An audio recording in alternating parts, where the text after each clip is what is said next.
안녕하세요. 사연에 빠지다의 DJ 민영입니다. 오늘도 첫 번째 사연 시작하기 전에 구독과 좋아요 버튼 눌러주시고요. 그럼 오늘의 사연도 바로 시작해 볼게요. 안녕하세요. 저는 얼마 전까지 남편과 아들 둘과 함께 복닥거리면서 살고 있던 40대 여성입니다. 결혼한 지는 10년이 좀 넘었고 아들과 남편 둘을 키우면서 지지고 볶으면서 살던 아줌마입니다.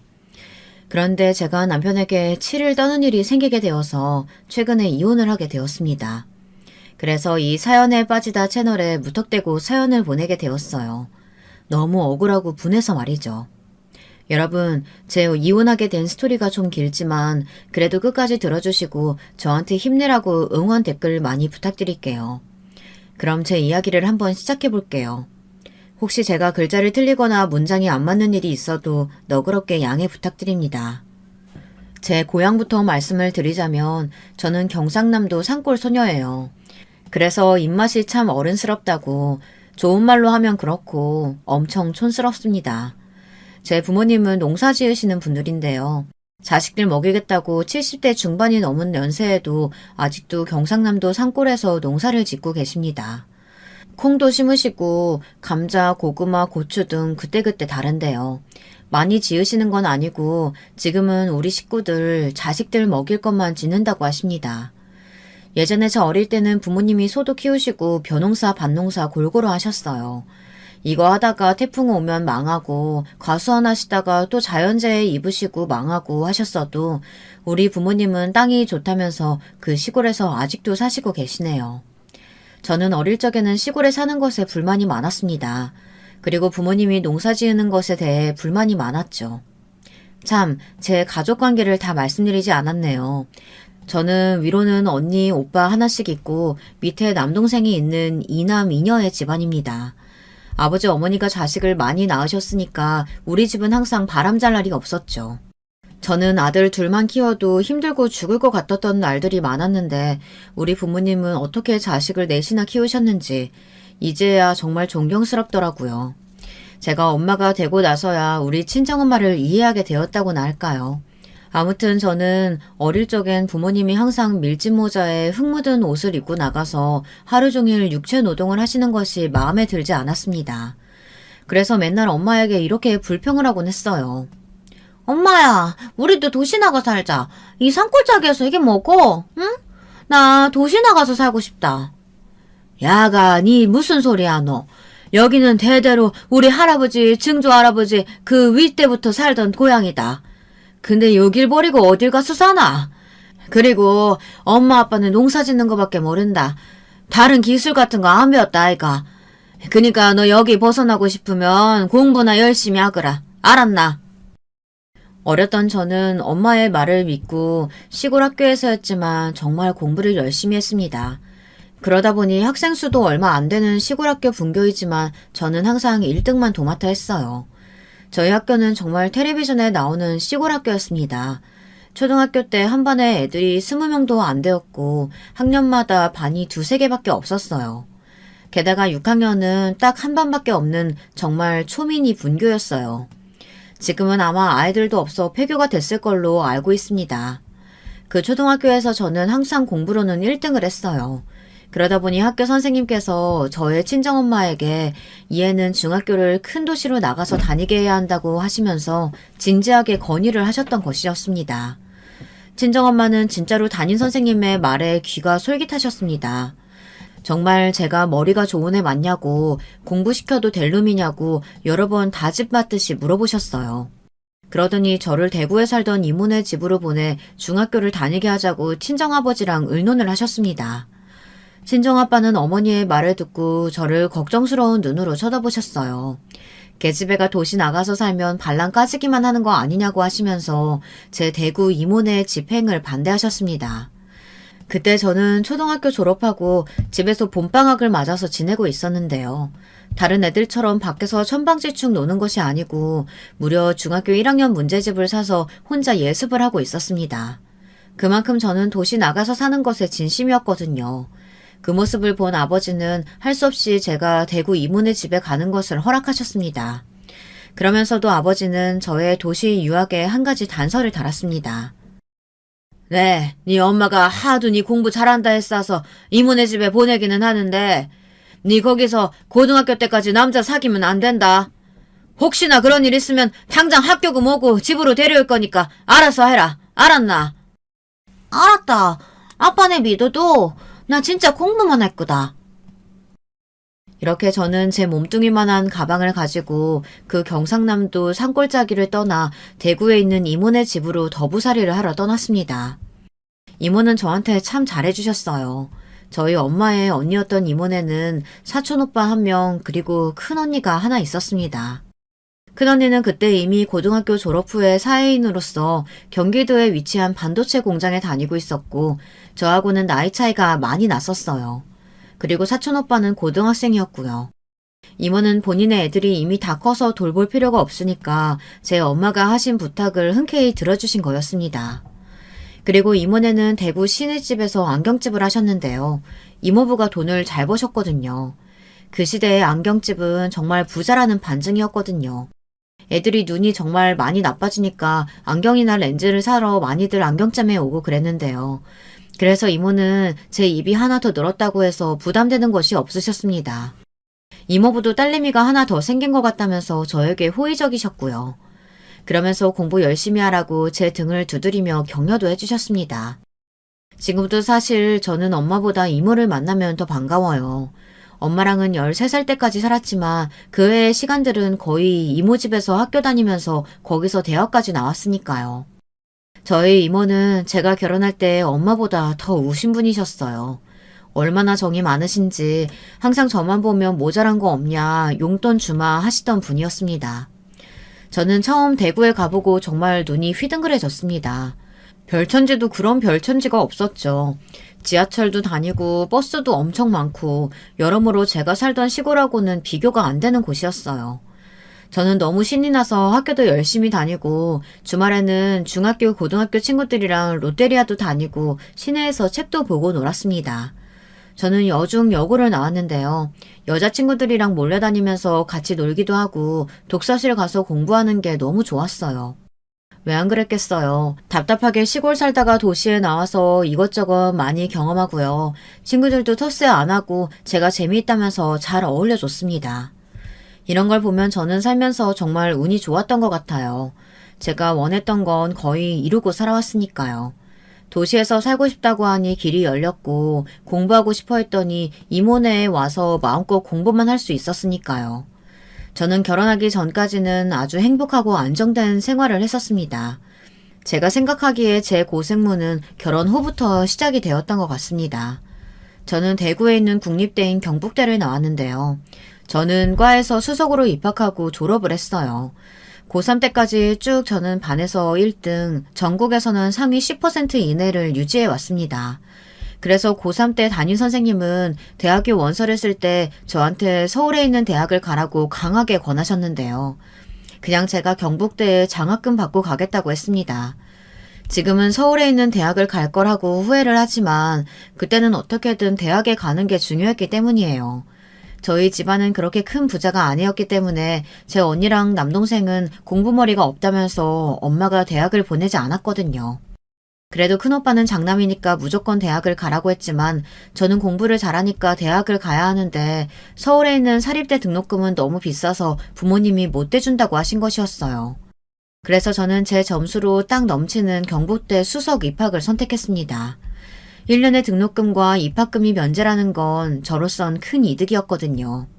대학생활도 저는 정말 학교 수업, 도서관, 이모집 순서로 매일 쳇바퀴 돌듯이 왔다 갔다 하기만 했어요. 그래서 저는 CC가 뭔지도 모르고 대학생활의 낭만이라는 건 전혀 모르고 살았습니다.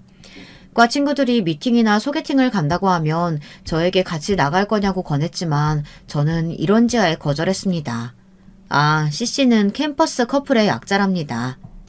왜냐하면 저는 대학을 졸업할 때까지 남자와 연애를 하면 안 된다는 아버지의 단 한 가지 단서에 꼼짝 못하고 잡혀 있었거든요. 처음에는 고등학교 때까지라 하셨지만 제가 계속 공부 열심히 하고 과 수석도 놓치지 않으니까 아버지는 제가 서울의 좋은 회사에 입사를 했으면 하는 기대를 갖고 계셨던 거였습니다. 저희 부모님은 두 분 다 상고 농고를 나오셨어요. 그래서 농사밖에 모르시는 분들입니다. 그 외에 지식이나 정보는 그냥 TV로 보고 배우시고 좋아하는 프로그램이 아침마당, 장수만세 그런 것들이었거든요. 아버지는 소시적에 더 배우지 못한 것이 한이 되셨다고 하더라고요. 그래서 자식들이라도 많이 공부하는 게 소원이셨다고 합니다. 자식들만은 농사 짓지 않고 고생 안 하고 편하게 하이칼라로 사는 게 좋다고 항상 입버릇처럼 얘기하셨어요. 제가 아버지의 만족을 채워드리니 아버지는 점점 더 욕심이 많아지셨습니다. 제가 대학을 수석으로 졸업하자 아버지는 대기업을 들어가라고 취업 준비하는 저에게 좀 압박을 하셨어요. 그때도 저는 이모네 집에서 학교 도서관 다니면서 취업 스펙 쌓는 것에 여념이 없었는데요. 제 아버지는 저한테 삼성이나 LG 같은 그런 데 들어가면 안 되냐고 취직은 서울 올라가서 하라고 난리셨습니다. 솔직히 저도 욕심은 있었어요. 이만큼 대학교에서 올 A 플러스 받고 학점이 좋으면 지방대라고 해도 대기업에 들어갈 수 있지 않나 그런 꿈을 꾸기도 했습니다. 그런데 막상 올라와서 보니 서울에는 정말 날고 기는 인재들이 많이 있더라고요. 당연하겠죠. 걔네들은 저와는 처음부터 출발선이 달랐던걸요. 저도 나름 대구에서 유명한 어학원도 다니고 영어 회화 공부도 열심히 했지만 초등학교 때부터 원어민이랑 영어하고 대학 때는 해외 연수도 나가는 애들하고 어떻게 경쟁이 될까요? 저는 서울 올라와서 취업하려고 면접을 다니며 높은 현실의 벽에 부딪혔습니다. 기본적으로 이름 대면 알만한 유명한 기업들은 아예 지방대 출신을 안 뽑더라고요. 서류에서만 한 50번은 떨어진 것 같았습니다. 처음엔 저도 호기롭게 LG, 삼성 같은 대기업에 이력서도 넣어봤는데요. 하지만 서울대, 연고대 출신에다 해외 연수 기본에다 토익, 토플 점수, 거기다 컴퓨터 자격까지 왜 이렇게 하라는 것이 많은지 저는 그런 생각을 전혀 안 해봤거든요. 토익 공부만 죽어라 팠지 다른 컴퓨터 관련 자격증은 하나도 준비를 못했어요. 그래서 어떻게 서울서 취직이 잘 되겠습니까? 저는 취업 면접 보며 한번 크게 좌절을 맛봐야만 했습니다. 서울에서 거처할 곳이 없으니까 저는 고시원을 전전하게 되었어요. 처음에는 취업 면접 볼 때만 올라와서 모텔에서 자거나 찜질방을 가거나 했거든요. 하지만 이모네 집에서 언제까지 비비고 살 수도 없고 저도 서울로 거처를 옮겨야 마음 놓고 여러 군데 취업 면접을 넣기가 편했던 거였습니다.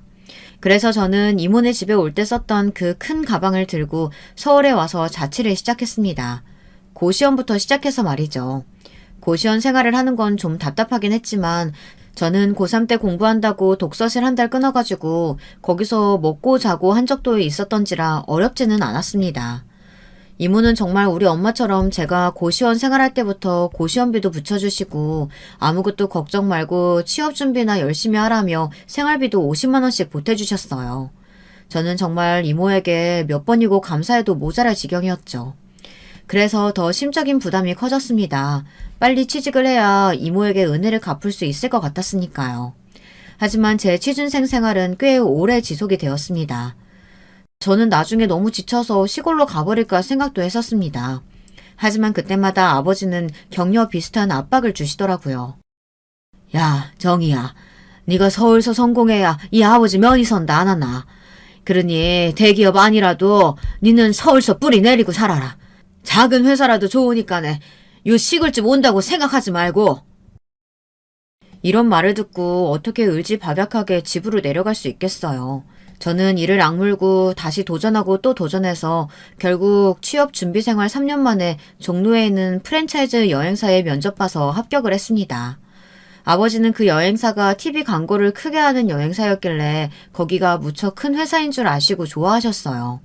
하지만 아시다시피 여행사가 거의 다 비슷하잖아요. 저는 본사가 아니라 사장님이 하는 작은 대리점에서 처음 일을 시작했거든요. 그리고 연차가 좀 되었을 때 저는 광화문 근처에서 증권회사에 다니던 남편을 만나게 되었습니다. 그것도 참 정말 우연이 아니었으면 저는 결혼할 일도 아마 없었을 거예요. 저는 그때 딱 여행사 3년차였습니다. 일이 익숙해질 무렵 여기가 비전이 있나 그만둬야 하나를 두고 아주 고민을 많이 했었거든요. 여행사 일이라는 게 뻔하잖아요. 저는 가이드가 아닌 내근직이었어서 투어 상담 전화 받고 항공권 숙소 예약 대행해주고 그런 쉬운 업무들만 하고 있었어요. 그리고 또 한 가지는 현지 투어 거래처 관리하고요. 그러면서 현지 가이드 하시는 실장님들이 가끔 서울에 오면 대접도 하고 그 사람들 부럽다고 하고 이런 재미없는 나날의 연속이었습니다. 저도 현지 가이드처럼 여기저기 여행 다니면서 여행객들 가이드나 해주면 얼마나 좋을까 생각했었는데요. 저는 아깝게도 영어 회화가 그 정도로 유창하지는 않았거든요. 게다가 저는 외국인 울렁증이 좀 있었어요. 외국인이 길을 물어보면 지금 학생들은 다들 유창하게 영어를 하잖아요. 저는 아무리 외국어 학원을 다녀도 그게 안 되더라고요. 외국인 앞에서는 입이 그냥 콱 막혀버리는 것이었습니다. 그래서 전 그때까지도 아시아나 중국, 일본이 아닌 유럽이나 미국을 가본 적이 없었습니다. 어쨌든 남편은 증권회사에 다니는 증권맨이었는데 가끔 미국에 출장을 가거나 개인적으로 휴가 여행을 가곤 할 때 우리 여행사에 와서 직접 항공편 예약도 하고 그랬습니다. 그래서 저는 남편이 낯설지는 않은 고객이었어요. 그런데 어느 날부터인가 남편이 유독 저한테 와서 투어 예약도 하고 자기가 직접 할 수 있는 항공권 티켓 예약도 저한테 와서 부탁하고 하는 거였습니다. 저는 물론 제가 해야 하는 업무니까 별말 안 하고 남편이 해달라는 대로 호텔 예약도 대행하고 비행기표도 끊어주었습니다. 제가 어느 날은 남편을 또 창구에서 만나자 한번 물어본 적이 있었어요.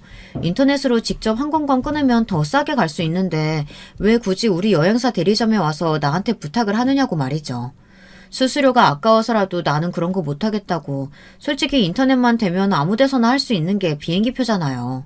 그리고 요즘은 스마트폰 앱으로 항공권이랑 숙박 다 결제하면 훨씬 할인도 잘해주는데 말이에요. 왜 굳이 나한테 와서 하지? 이런 의문이 들만하지 않겠습니까? 그랬더니 남편은 빙긋빙긋 웃으면서 아직도 그렇게 모르겠냐고, 자기가 몇 년은 더 와야 눈치를 챌 거냐고 그런 말을 하더라고요. 제가 영문을 몰라서 멍청한 표정을 지으니까 우리 사장님이 웃으면서 이렇게 말을 하는 거였습니다. 김대리, 그걸 정말 몰라? 이 고객님 자기 좋아하는 거 아니야. 그렇게 맨날 올 때마다 다른 창구 다 놔두고 자기 앞에 가서 앉는데도 몰랐단 말이야? 진짜 둔하다, 김대리. 저는 사장님의 이 한마디에 얼굴이 사과처럼 벌개져서는 어쩔 줄을 몰라 했습니다. 이때까지 저는 사회인이 되어서도 연애는커녕 미팅도 소개팅도 한 번도 한 적이 없었거든요. 신입사원이 되고 나서 보니 우리 여행사에서는 사내 연애로 발전할 가능성이 1도 없는 겁니다. 그도 그럴 것이 현지 가이드님들은 다들 결혼을 하셨고 저랑 같이 입사한 남자 동기는 1년도 안 되어 다른 일을 한다고 나가버렸고요. 사장님도 여자시니까 말이죠. 저희 여행사는 정말 거의 여탕이었던 거였습니다. 그리고 전 이제까지 학교 다니면서 공부만 하느라고 동아리 활동도 안 하고 아르바이트도 한 번도 해본 적이 없었거든요. 그러니 남자를 만날 일이 전혀 없었던 거였죠. 저야말로 찐으로 모태 솔로였던 여자였습니다.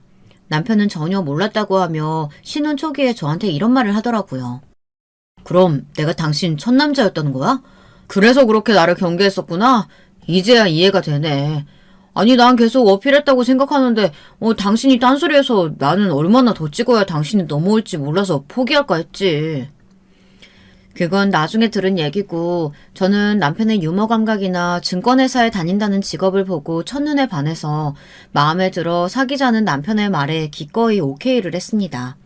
그리고 정말 초고속으로 사귄 지 6개월 만에 우리는 결혼을 하겠다고 상견례 날짜를 잡게 되었습니다. 남편이 저한테 한 말이 뭐였는지 아시나요? 저보고 순진한 연애 고자라고 하면서 다른 사람한테 뺏기기 전에 도장을 박아놓겠다고 하는 거였습니다. 그 말을 듣고 얼마나 창피했던지 남편은 연애 경험이 좀 많이 있었던가 봐요. 대학 때부터 말이에요. 다 얘기하진 않았지만 몇몇 전 애인에 대한 말은 제가 듣고 싶어 해서 얘기해 준 적이 있었거든요. 아무튼 저는 남편을 먼저 우리 친정에 데리고 가서 소개를 시켜주었습니다. 남편은 경상남도 산골이라는 제 고향에 대해 얘기를 듣고 눈을 반짝 빛내면서 관심 있어 했어요. 자기는 찐 서울 토박이라서 시골의 정치가 좋다고 하면서 우리 친정집에 가서는 아주 어머니의 아버지 마음에 쏙 들게 행동을 하더군요. 인사하러 와서는 막 고칠 거 없냐고 팔 걷어붙이고 나서서 부모님 집수리도 했고 농사일도 한번 해보고 싶다고 아주 의욕이 만만하더라고요. 그래서 제 아버지는 정말 남편을 너무 마음에 들어 하셨습니다. 야, 정희야, 네 남자친구 하나는 잘 골랐다. 저런 성격은 어딜 가도 실패를 안 하는 법이야. 그러니 아무 말 말고 결혼해라. 내 우리 사위 맞으면 동네 잔치라도 하면 좋겠다 안 하나. 그러게 진짜 어린들한테 잘하고 성격도 서글서글하니 좋구만. 내 네가 억수로 둔해가지고 언제 결혼할까 걱정했다마는 남자 보는 눈은 있었구만. 그렇게 남편은 우리 친정의 점수를 싹 다 따놓고는 바로 서울에서 상견례를 진행시켰어요. 저는 시어머니나 한번 뵙고 해야 하는 거 아니냐고 걱정했지만 남편은 괜찮다고 자기만 믿으면 된다고 이야기하며 완전히 불도저처럼 밀어붙였습니다. 자기는 나만 믿고 나한테 전부 맡겨. 내가 이런 거 핸들링 잘하니까. 그리고 우리 어머니는 자기의 얼굴 보자마자 아마 쌍수 들고 환영하실 거야. 자기가 어머니가 바라는 이상형의 신부감이거든. 그러니까 걱정하지 마. 나 못 믿어?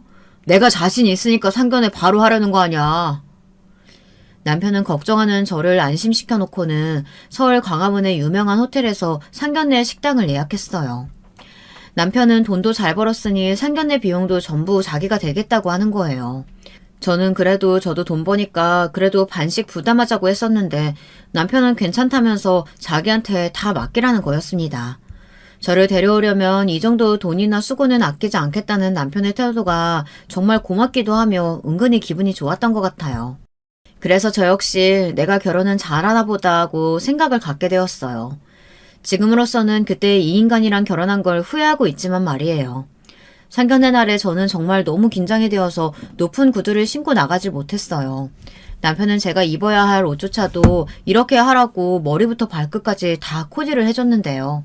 흰색 치마 정장에 치마 길이는 무릎 위로 오는 샤넬 스타일인지 하는 걸 입어야 한다며 난리였습니다. 자기가 생각한 이상형의 상견례 복장이 있다는 거예요. 저는 좀 이상하긴 했지만 남편이 입으라고 하는 대로 저를 꾸미고 나니 제 눈으로도 좀 그럴듯해 보여서 좋더라고요. 그런데 저를 계속 훑어보던 남편의 눈이 순간적으로 싹 달라졌습니다. 당신, 왜 내가 신으라고 했던 흰 하이힐을 안 신고 검은색 칙칙한 구두를 신고 온 거야? 아, 진짜 그 흰 하이힐이 있어야 완전 퍼펙트한 거였는데 왜 그런 거야? 자기 미안해. 내가 너무 긴장이 돼서 높은 구두가 어색하고 넘어질 것 같아서 이걸로 신고 왔어. 정말 미안해. 제가 필사적으로 사과를 했는데도 남편은 저에게 잔소리를 하며 뚱한 표정을 지우지 않았어요. 결국 그날 상견례 분위기는 완전 남편 때문에 싸해지게 되었어요. 저는 그날 남편이 화내는 걸 처음 본 것이었어요. 진짜 제 입장에선 별것도 아니었는데 남편에게는 제 상견례 복장이 그렇게도 중요했던 건가 봐요. 아니, 아무리 그래도 진짜로 이상했습니다. 그때부터 남편은 굳은 얼굴로 뚱하니 있는데 말이죠. 저한테는 정말 가시방석이 따로 없었습니다. 저희 친정 부모님도 영문도 모르고 눈짓만 하시고요. 애꿎은 저에게 의문의 눈초리를 보내시는 거예요. 남편이 시골서 그렇게 싹싹하고 웃기만 잘하더니 오늘은 왜 이러냐는 거죠. 하지만 시부모님은 그런 남편이 아주 당연하다는 듯 혀를 차면서 좀 한심하게 쳐다보고 계셨습니다. 시어머니는 그래도 아들이라고 남편의 기분을 살피느라고 힐끔힐끔 눈치를 보고 계셨는데요. 시아버지는 제 남편에게 상견례 자리라는 것도 잊어버리셨는지 마구 타박을 하시는 거였습니다. 야, 이 녀석아, 얼굴 펴지 못해? 네가 다 세팅한다고 해서 나와봤더니 네 놈이 그렇게 죽상을 하고 있으면 어떡해? 아이고, 이거 사돈딸 분들한테 신뢰가 많습니다.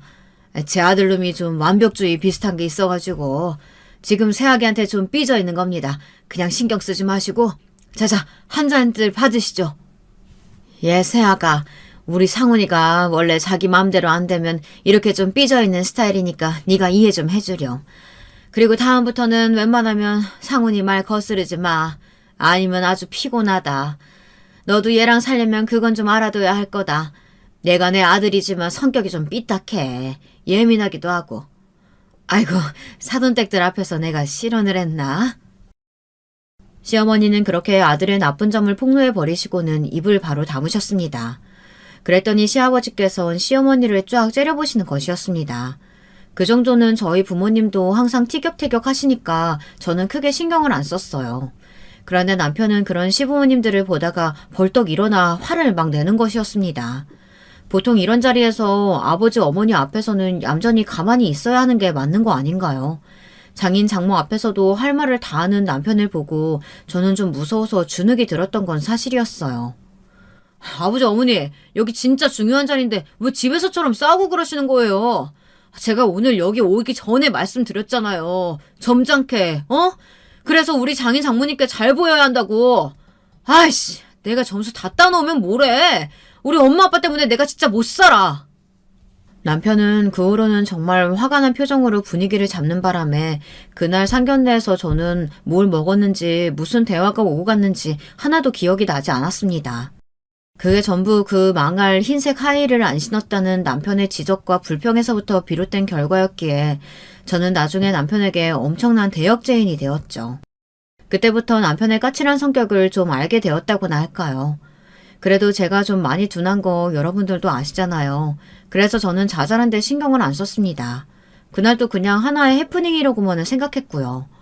그렇게 상견례 자리는 엉망이 되었지만 저희들은 그 일 때문에 헤어지지는 않았으니까요. 제 부모님들도 남편이 조금 예민한 정도는 그냥 맞춰주면서 살라고 하시며 그래도 그런 사윗감 없다고 계속 칭찬만 하는 것이었어요. 일단 증권회사 다니면 엄청난 엘리트인 줄 아셨고요. 또 남편이 첫인상이 아주 좋았으니까요. 그 이후에는 저도 남편이 하라는 대로 좀 맞춰주려고 노력을 많이 했어요. 기본적으로 자기를 거스르지 않는다면 이 사람은 엄청 친절하고 유순한 사람이었으니까요. 하지만 문제는 그 사람의 화를 내는 포인트가 저로선 도대체가 뭔지 모르겠다는 거였습니다. 상견례 때도 제가 정말 아무것도 아니라고 생각했던 신발 때문에 그 사람은 폭발을 했었잖아요. 그런 일들이 결혼을 하고 나서도 좀 더 구체적으로 저한테 다가오게 되더라고요. 남편의 쪼잔하고 잘 삐지는 그런 점 말이에요. 그게 생각보다 훨씬 더 신경이 쓰이더라고요. 어쨌든 저는 남편과 결혼하고 거의 바로 임신을 하게 되었습니다. 남편은 엄청 기뻐했고 딸이 갖고 싶다고 맨날 저에게 채근하듯이 말했습니다. 우리 딸은 잘 있냐고 아직 전혀 티도 안 나는 제 배에다가 귀를 기울이면서 아빠야 하면서 얼른 나오라고 매일 태아에게 퇴담을 진행하더군요. 참, 우리 남편 웃기지 않나요? 그러다가 남편은 23주가 되던 때 산부인과로 진료를 같이 보러 가서 의사쌤한테 못 참고 성별을 물어보는 것이었습니다. 선생님, 우리 뱃속 아가 딸 맞죠? 아버님, 죄송한데 정희님 아가는 아들입니다. 제가 산모님께 얘기했었는데 못 들으셨나요? 남편은 그 말을 듣고 완전히 실망을 했습니다. 정말 너무 풀이 죽어서는 또 삐져 있는데 저는 그 옆에서 의사쌤에게 그 말을 왜 했느냐면서 멋만 섞인 눈으로 바라봤습니다. 그랬더니 의사쌤은 너무 미안하다고 하시면서 아무것도 아닌 일로 사과를 하셔야 했어요. 지금도 그때 일만 생각하면 등줄기에 식은땀이 쭉 흐르네요. 나 참 정말 별일 아닌 거 아닌가요? 남편이 삐져 있는다고 뱃속 아들이 딸로 바뀌는 것도 아니잖아요. 남편은 나중에 집에 와서 저한테 딸 아닌 거 알면서 왜 말을 안 했냐고 그동안 자기를 바보 만든 거냐고 하며 저에게 마구 따지는 것이었습니다. 그래서 저도 그때는 기가 막혀 남편에게 항변을 할 수밖에 없었어요. 당신 내가 딸 할 때마다 속으로 나 비웃었지. 얼마나 웃겼을 거야. 아들인데 매일 딸이라고 부르면서 이쁜 척하는 나 보면서 무슨 생각했어? 아니, 무슨 말을 그렇게 해. 난 당신이 실망할까봐 숨겨준 거거든. 안 그래도 딸을 그렇게 원하는데 내가 아들이라고 꿈깨라고 그렇게 말했어 봐. 당신 또 삐져서 며칠간 말 안 했을 거 아니야. 나도 이제 좀 지친다. 자기 힘으로 안 되는 일인데 그걸 어떻게 나한테 뒤집어 씌우냐? 내가 혼자 이 아들 만든 것도 아니고 당신 씨잖아. 그냥 아들인 거 인정하고 태어나면 이뻐해주면 되는 거 아니야? 제가 이렇게 말했더니 남편은 또 궁시렁대면서 일찍 좀 알았으면 분홍색 카시트랑 유모차도 안 샀을 거 아니냐고 저에게 오히려 불평을 했습니다. 저는 하도 기가 막혀서 대꾸도 못했죠. 이제 23주밖에 안 된 뱃속 아기를 위해서 벌써 그런 고가의 물건들을 턱하니 사놨다는 게 도대체가 저는 이해가 안 되더라고요. 결국 남편은 그 물건들을 전부 반품했고 저는 만삭에 가까워서야 제가 사고 싶은 브랜드의 카시트와 유모차를 샀습니다. 결국 남편은 우리 애가 태어날 때까지 더 이상 퇴담도 안 하고 완전히 흥미를 잃어버린 것이었습니다. 자기가 딸만 원한다고 해서 아들이 태어났다고 애를 소 닭 보듯이 하는 그런 아빠가 어디 있어요. 여러분들은 우리 남편을 이해할 수 있으신가요? 저는 정말 이해가 안 됐습니다. 요즘 시대에 성별이 무슨 상관인가요? 딸이건 아들이건 다 자기 새끼인데 어떻게 그렇게 태도가 달라질 수 있는지. 저는 애 낳고 힘없이 병실에 누워있는데 남편이 아기를 안아주지도 않는 걸 보고 너무 서운하고 화가 나더라고요.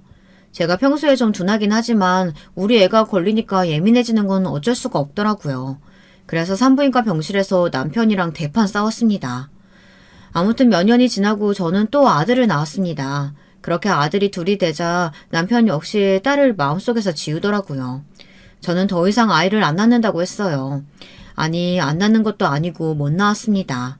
처음에는 그래도 순산을 한 편이었지만 둘째 낳을 때는 애가 하도 안 나와서 할 수 없이 제왕절개를 해야 했어요. 그러고 나서 보니 자궁에 큰 암이 있어서 저는 더 이상 임신이 힘들 거라는 판정을 받아야 했습니다. 그 후 얼마 지나지 않아 암 때문에 자궁도 적출을 해야 했습니다. 그때는 정말 하늘이 무너지는 줄 알았는데요. 저보다 남편이 더 울고 아까워하면서 난리였지 뭐예요. 제가 아파서 그걸 걱정한 줄 아시죠? 그게 아니었어요. 이젠 딸 전혀 못 낳는 거 아니냐고 하면서 끝까지 자기 생각만 하는 거 있죠. 그래서 저는 자궁암 수술 후에 남편과 정말 소원해졌습니다. 이 인간에게 아예 기대하는 게 없어진 것이죠. 그렇게 자기 생각만 하는 이기적인 인간한테 뭘 바라겠어요. 제가 뭔가 기대를 했다가 어긋나면 저만 손해죠. 그래서 아마 제가 스트레스 때문에 자궁암에 걸렸던 것 같습니다. 남편의 저 미친 딸 집착증을 끊어내기 위해서 말이죠. 설마 진짜 그렇지 않겠지만 저는 그렇다고 믿고 살았습니다. 아들 낳으면 뭐 죄인인가요? 제가 뭐 자기가 원하는 성별의 아이를 낳아다 바쳐야 하는 애 낳는 기계도 아니고요. 죄송합니다. 제가 많이 흥분했네요. 그때를 생각하면 아직도 너무 화가 나서요. 아무튼 제가 남편의 말도 안 되는 생떼와 억지를 예로 들기 위해서 이런 이야기를 했지만 말이죠. 남편은 생각보다 더 이기적이고 속 좁은 인간이더라고요. 그래서 제가 이 지경까지 오게 되었지 말이에요. 그 후에도 저는 정말 남편의 기분을 항상 살피면서 살얼음판 같은 결혼 생활을 했어야 했습니다. 그래서 성격 좋다고 친구들로부터 칭찬만 받았던 제 성격도 조금 예민하게 변하더라고요. 몇십 년 만에 만난 여고, 여중 동창생들이 저한테 얼굴이 왜 이리 푹 상했냐고 물어보는 건 정말 예사일이 되어버리고 말았죠. 저는 그때마다 할 말이 없어서 그냥 바보처럼 웃기만 했습니다. 그럼 또 동창들은 저를 위로한다고 제 편을 들면서 제 남편을 같이 욕해주곤 했어요. 그런 시간조차 없었으면 저는 정말 스트레스가 머리 끝까지 차올라 벌써 뇌 혈관 터져서 죽었을 거예요. 그런데 이런 남편과 정말 결정적으로 사이가 틀어진 사건이 하나 있었는데요. 여러분들 잘 들어주세요. 제가 남편하고 이혼을 하게 된 결정적인 사건은 정작 지금부터 시작이니까요. 어느 날 남편은 잘 다니던 직장을 때려치웠습니다. 그것도 저한테 한마디 의논도 하지 않고요. 그러더니 사업을 해야겠다고 하면서 기껏 받은 퇴직금으로 가게를 알아보고 다닌 것이었어요. 아니, 왜 잘 다니던 직장을 때려치우는 건지부터 저는 이해가 안 되더라고요. 아직 애들이 다 큰 것도 아니고 말이에요. 자기가 퇴직할 시기가 아니고 한참 돈 벌 40대 초반에 왜 일을 그만두는 건지 여러분들은 이해가 가시겠어요? 저는 너무 답답해서 남편한테 뭐라고 하기 시작했어요. 그랬더니 남편은 잔소리한다고 또 삐져가지고는 한 달인가를 저에게 한마디도 건네지 않았습니다. 또 그 지랄병이 도진 거죠. 저도 이번만은 남편의 기분 따위를 살펴줄 마음의 여유가 없어졌습니다. 제가 가장이 되어야 하는 그런 상황이 되었는데 눈앞이 캄캄했습니다. 도대체 애들 학원비며 식비가 얼만데 여행사 월급으로 어떻게 4명이 먹고 살아요. 그런데다가 저는 아들만 둘이잖아요. 그 애들이 고기 없으면 밥을 안 먹는 그런 애들이거든요.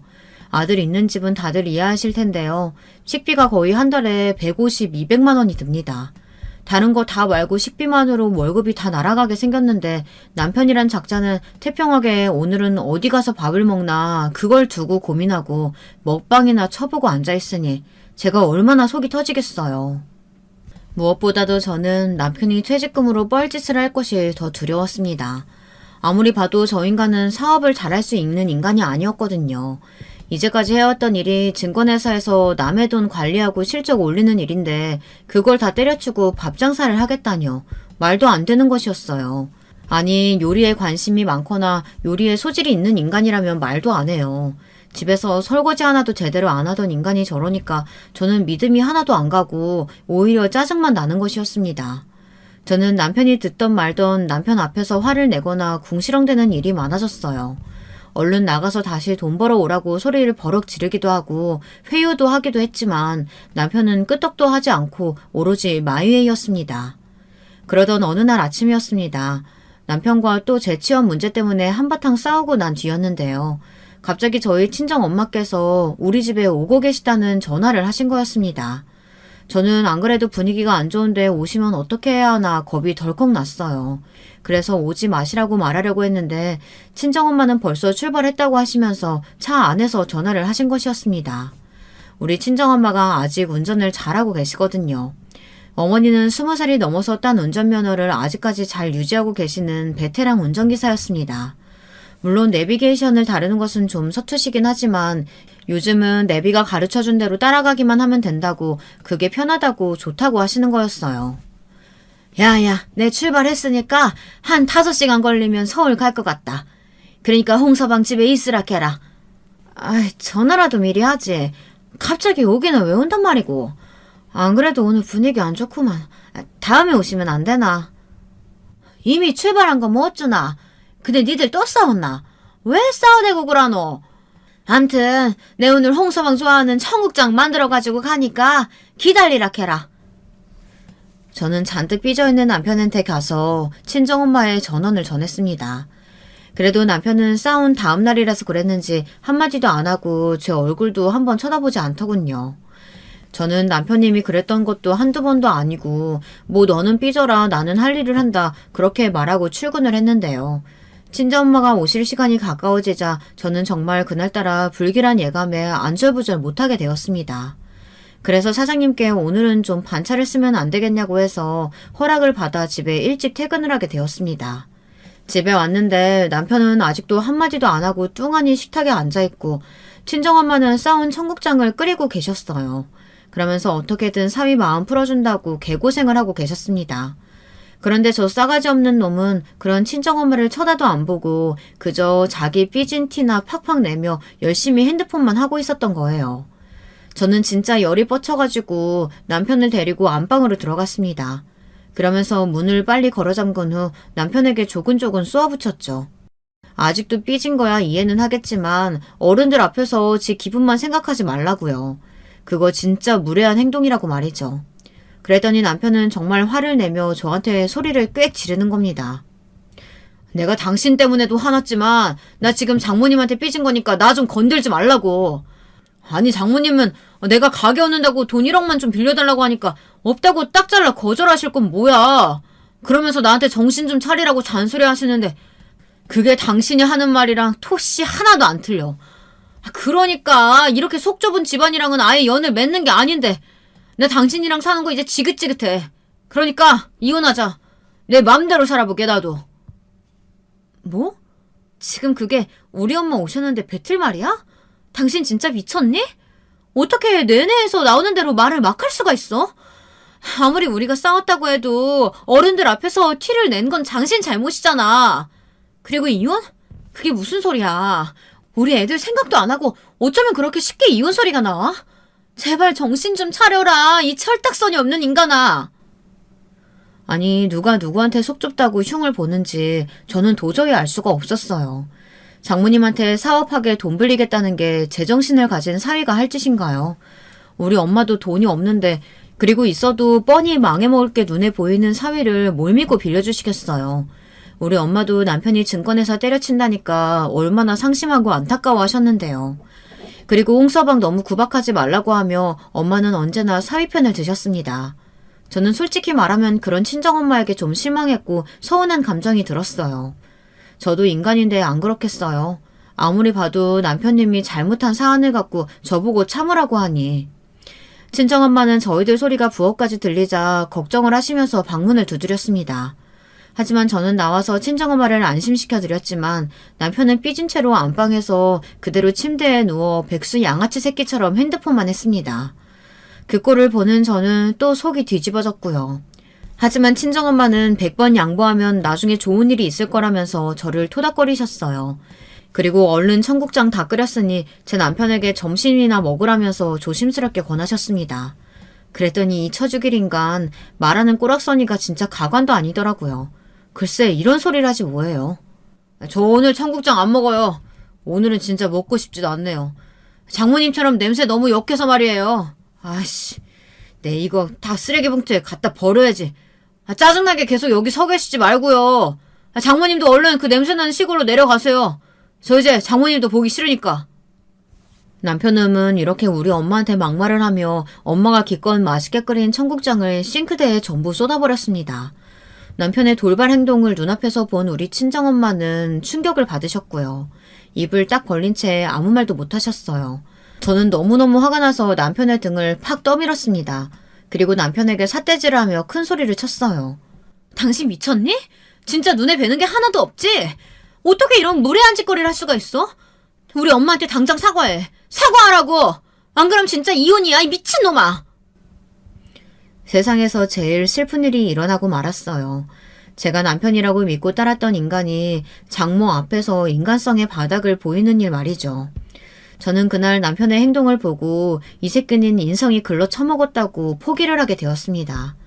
그리고 그때부터 남편과의 이혼을 준비하게 되었어요. 우리 엄마도 그때만큼은 화가 나서 어쩔 줄을 몰라 하시더군요. 그러면서 남편이 원래 저런 인간이었냐고, 막 위아래도 몰라보고 자기 멋대로 이기적으로 구는 인간 말종 새끼였냐고 물어보셨어요. 저는 그런 엄마 말에 저절로 고개를 끄덕이게 됐죠. 제가 얼마나 집안에서 숨을 죽이면서 살아왔는지 구구절절 이야기를 듣자 친정엄마는 사위편에서 완전히 딸인 저에게로 돌아섰습니다. 남편은 그렇게 천인공노한 짓을 저질러 놓고는 지가 화가 나서 씩씩거리면서 집을 나갔습니다. 그러더니 새벽녘이 다 돼서야 술에 만취한 채로 비틀거리면서 기어들어오는 거였습니다. 화가 난 저는 엄마와 함께 자던 안방 문을 걸어 잠갔어요. 남편이 절대 못 들어오게 말이죠. 그랬더니 남편은 집안에서 이리저리 깽판을 치며 접시도 깨고 안방문에다가 유리컵도 던지면서 글쎄 행패를 부리는 것이었습니다.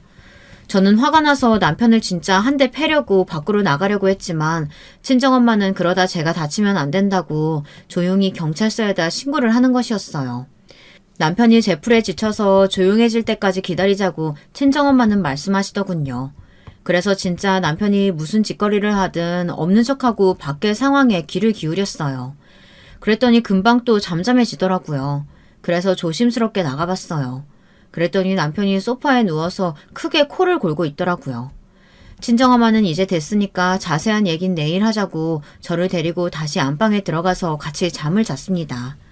그 전에 출동한 경찰들에게는 남편 자는 모습이랑 엉망진창이 된 집안을 증거로 찍으라고 하시고는 내일 직접 경찰서로 가서 얘기하겠다고 했어요. 경찰들은 가족 내 문제를 너무 키우지 마시고 해결 좀 잘하시라고 하고는 다시 돌아갔습니다.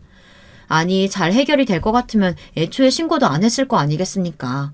남편이 행패를 부리는 건 맞는데 경찰이 딱 현장을 잡기 전에 남편이 잠드는 바람에 그건 좀 아깝게 됐더라고요.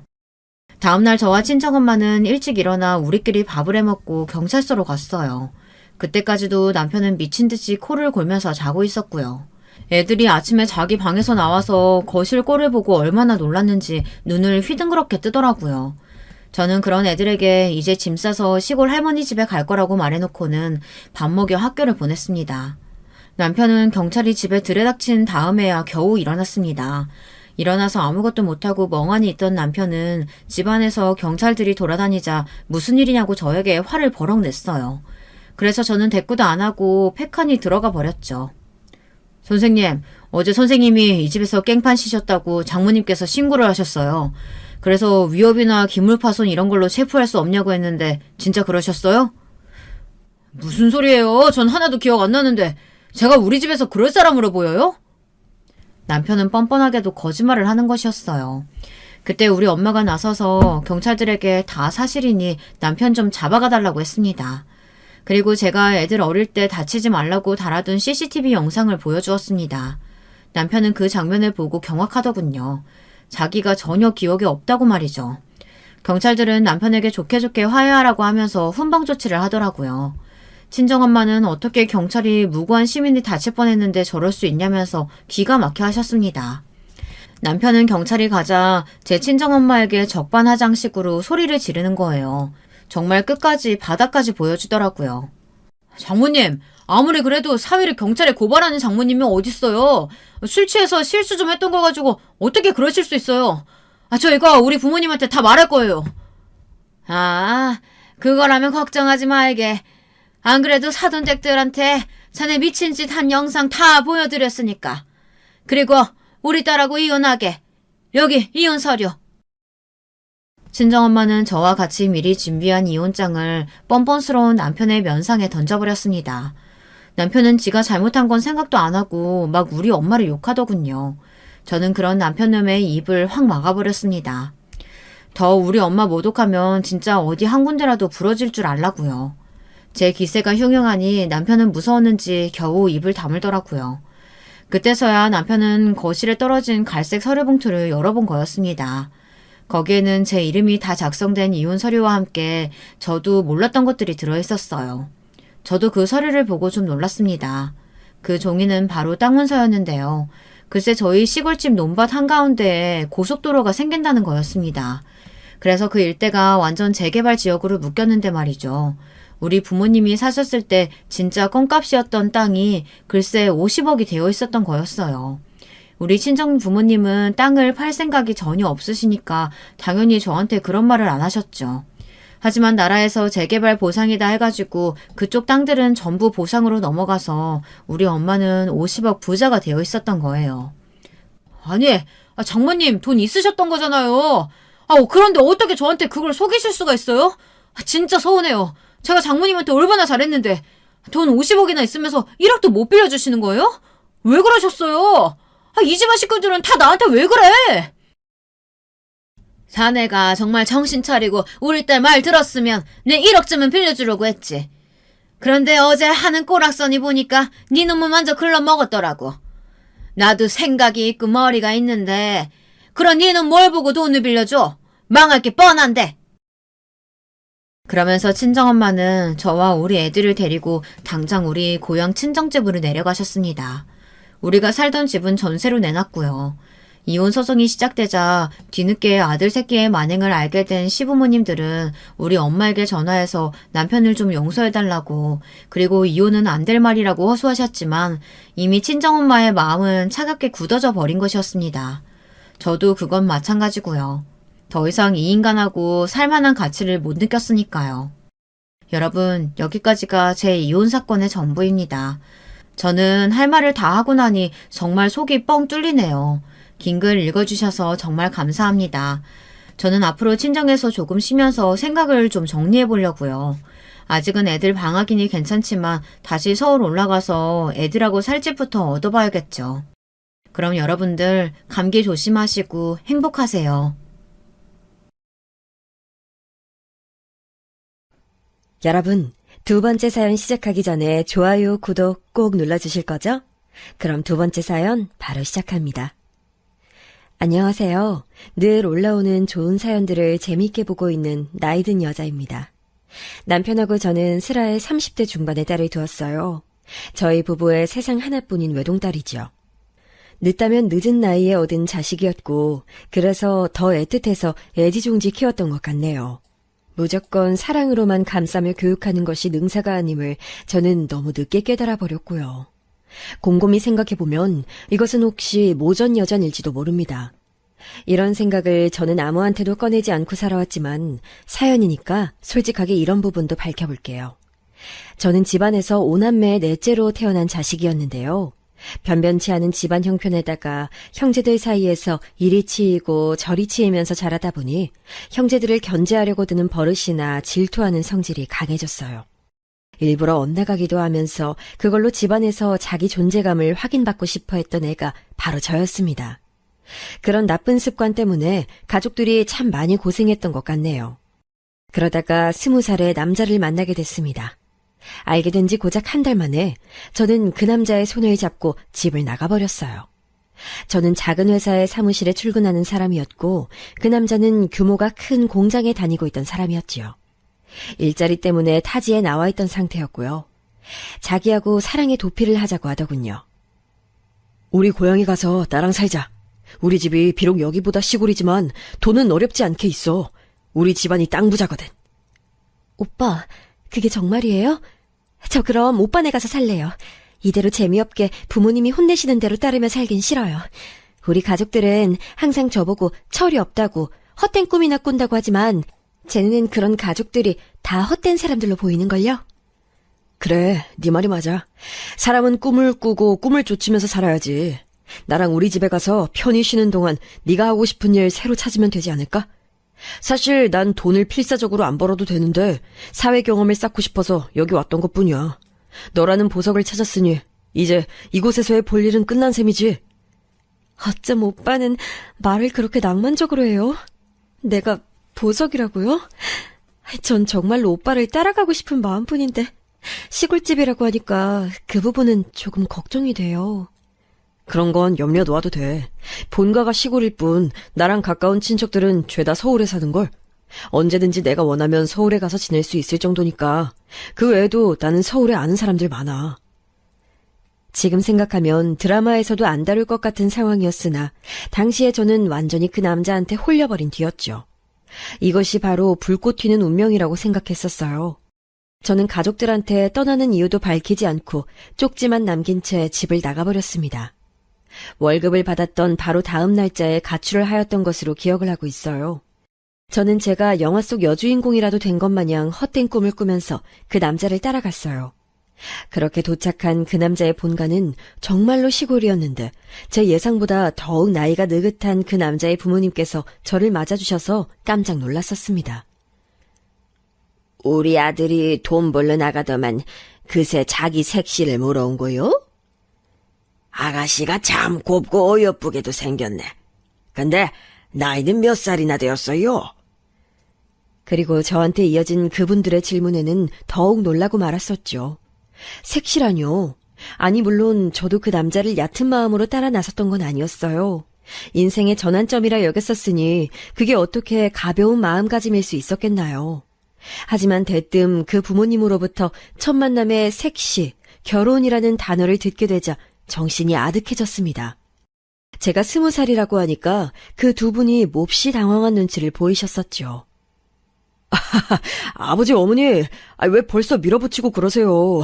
천천히 다 이뤄질 일들이니까 너무 조급해하지 마세요.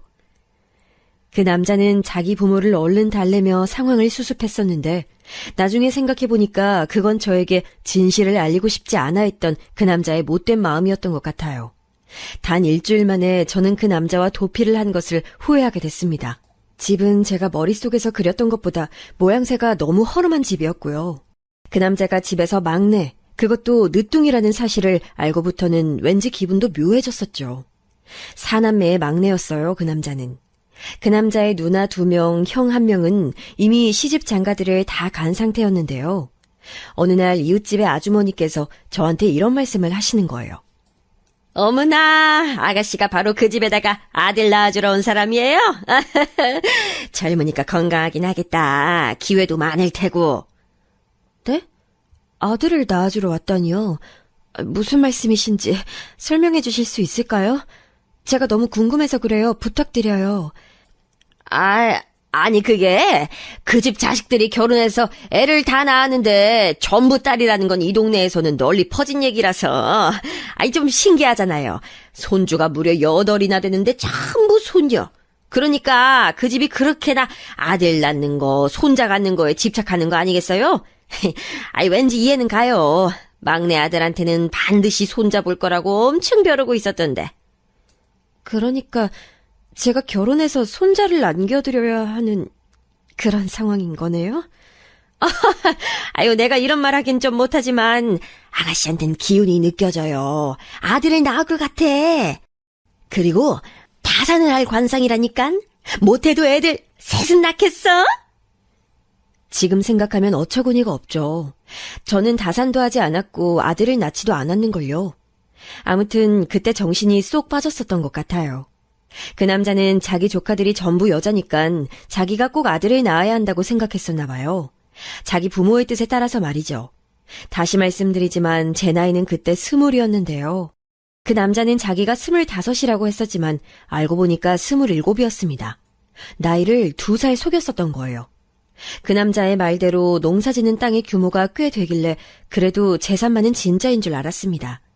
하지만 이것도 가짜였어요. 남의 땅을 빌려서 쓰고 있었던 것뿐이더군요.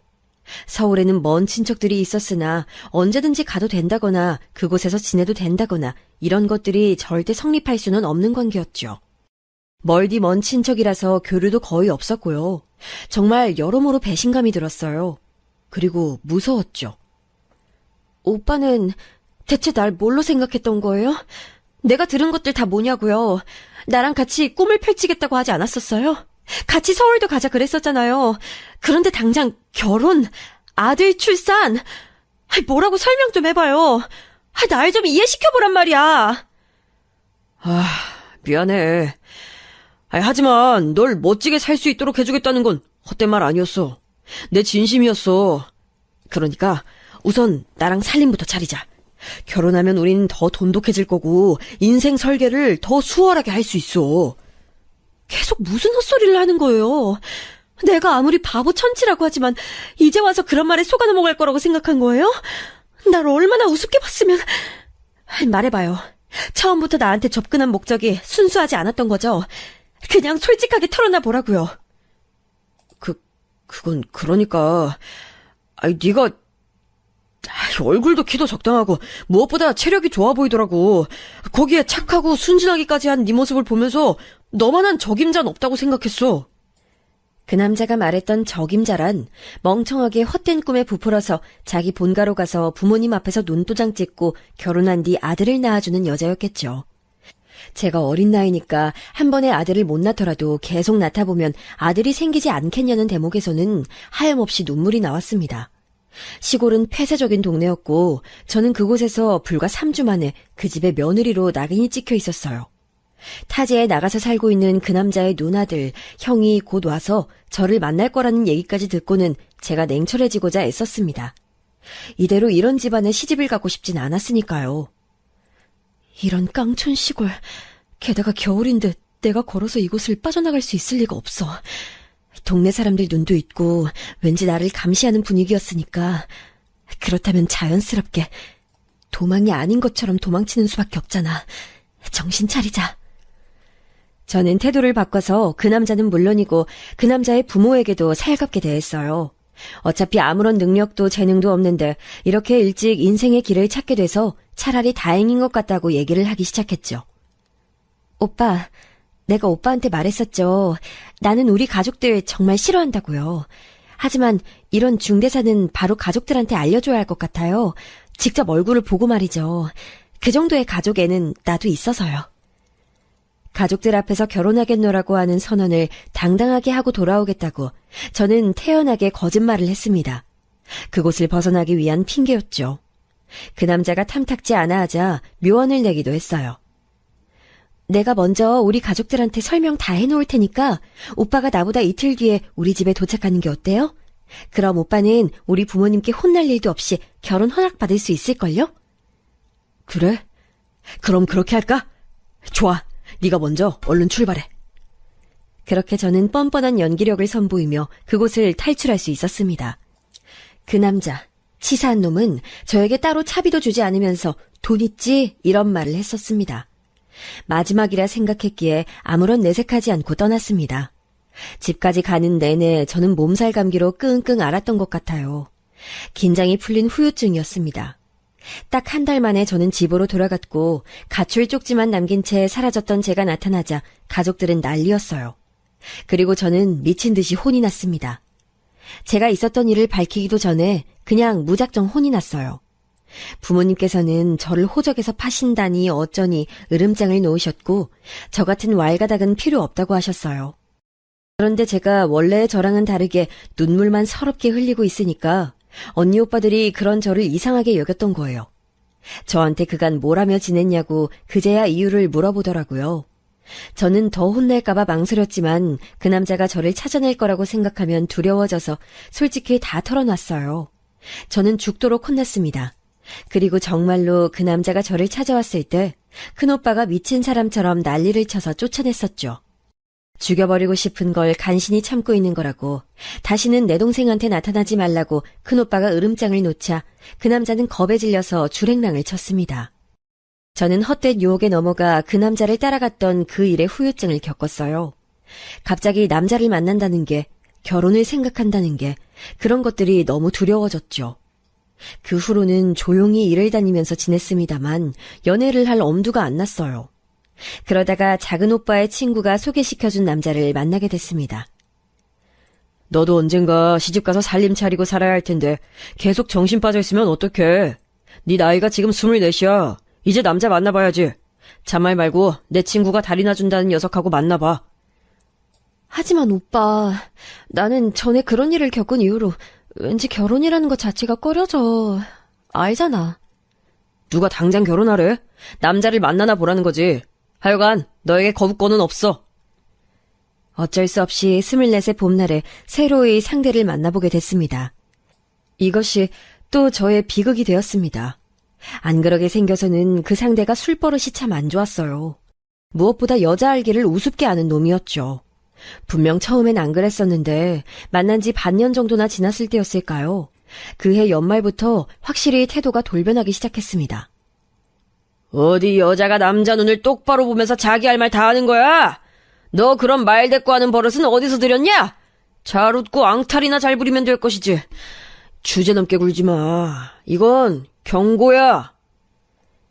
저는 저에 대한 애정이 식어서 그 상대가 그러는 것인가 싶었으나 그건 아니었어요. 오히려 저한테 그럴수록 더 다가왔고 집착하기 시작했었으니까요. 그 상대는 점차 저의 옷차림이며 걸음걸이까지 지적하기 시작했고 자기 입맛대로 저를 길들이기를 원했습니다. 자긴 언제든지 만취해도 상관없었지만 저는 여자가 조신하지 못하게 술에 취해선 안 됐고 유행을 따라 미니스커트를 입는 건 천박한 것이었기에 그렇게 하면 안 됐어요. 그 상대는 저를 점차 자기 소유물로 여기며 구속했던 것 같네요. 당연히 제가 자기랑 결혼해야 될 거라고 생각했었고요. 숨이 막혔습니다. 그리고 그때 제가 잘못된 연애를 하고 있다는 자각이 없다시피 했어요. 하지만 황당하게도 그 상대와 관계가 깨진 것은 그 상대가 바람이 났었기 때문이었어요. 다른 여자와 눈이 맞은 상태에서 저를 농락하고 있었던 것이죠.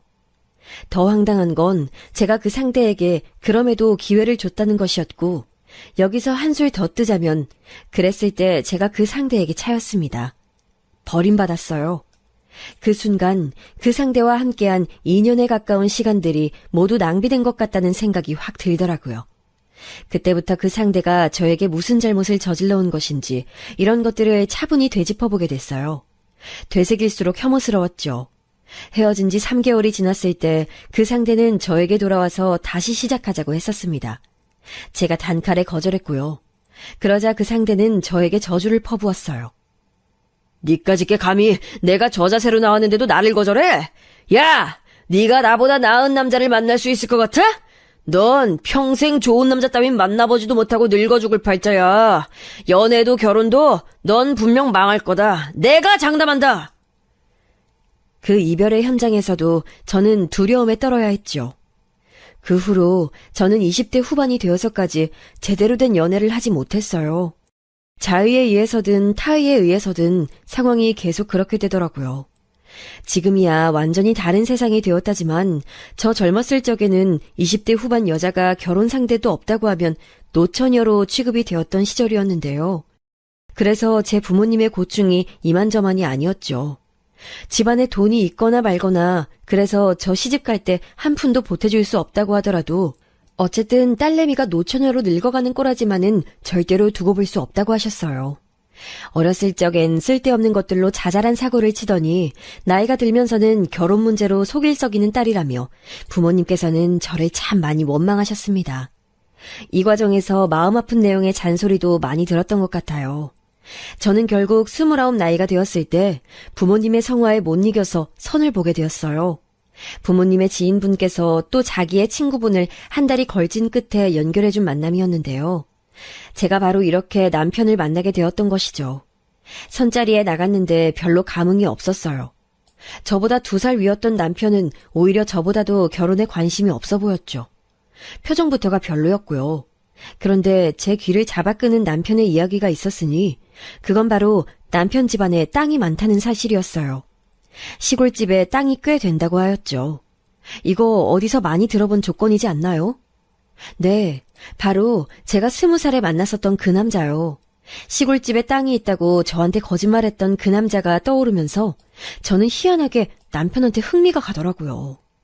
별로 만남에 갈급하지 않았던 제가 무덤덤이 질문했었죠. 집에 땅 있다는 거 그거 정말인가요? 남의 땅인데 거기서 농사만 짓고 있는 건 아니고요? 남한테 농사 지으라고 빌려준 땅이긴 합니다. 그런데 남편이 굉장히 건조하게 대답을 한 거예요. 그 땅은 남편 집안 땅이고 하도 땅이 많아서 남들한테 농사 지으라고 빌려주고 있다는 그 간결한 설명. 그게 전부였습니다. 남편하고 결혼하는 데 있어서 유효했던 요소는 딱 그것뿐이었어요. 별것 아닌 계기로 결혼까지 하다니 저 정말 독특한 여자였을지도 모르겠어요. 하지만 남편의 입에서 자식 낳는 문제에 별 관심 없다는 말을 들은 순간 제 마음이 동했는 걸 어쩌나요. 왠지 이 남자라면 결혼 생활을 해도 될 것 같았네요. 그렇게 제 나이 30에 남편하고 결혼했습니다. 서로를 별로 모르는 상태에서 그냥 결혼을 했어요. 남편은 결혼 안 하면 재산 안 물려준다는 시댁의 성화가 지긋지긋해서 결혼이 필요했던 상태였고요. 저는 노처녀를 징그러운 벌레 보듯 취급하는 부모님의 언행을 더 이상 참기 싫었을 뿐이었죠. 남편하고 결혼한 지 5년 뒤에 시아버지께서 돌아가셨고 그 후로 딱 5년 뒤에 시어머니께서도 돌아가셨어요. 남편에게는 누나와 여동생이 있는데요. 큰 시누이는 25 나이에 시집을 갔는데 엄청난 부잣집으로 갔어요. 아예 시댁에 딱 붙어 사는 인물이었고요.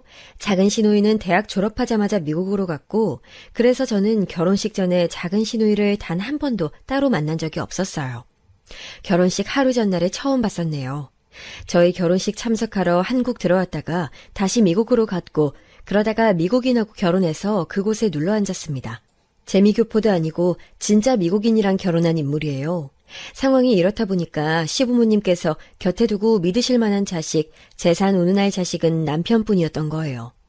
조건, 상황만 보자면 남편이 천상천하 유아독존으로 굴 수 있는 것 같기도 했는데요. 이게 참 사람 산다는 게 뭔지 남편은 그런 것에 하필 연연하지 않는 사람이었습니다. 그리고 남편은 알고 보니까 속에 상처가 정말 많은 사람이었죠. 원래 성격이 어딘가 차분하고 점잖다 이런 식으로만 생각했었는데 그게 아니라 내면의 상처가 깊고 치료하지 못한 우울이 계속 남아있어서 그게 성격으로 굳어진 겁니다.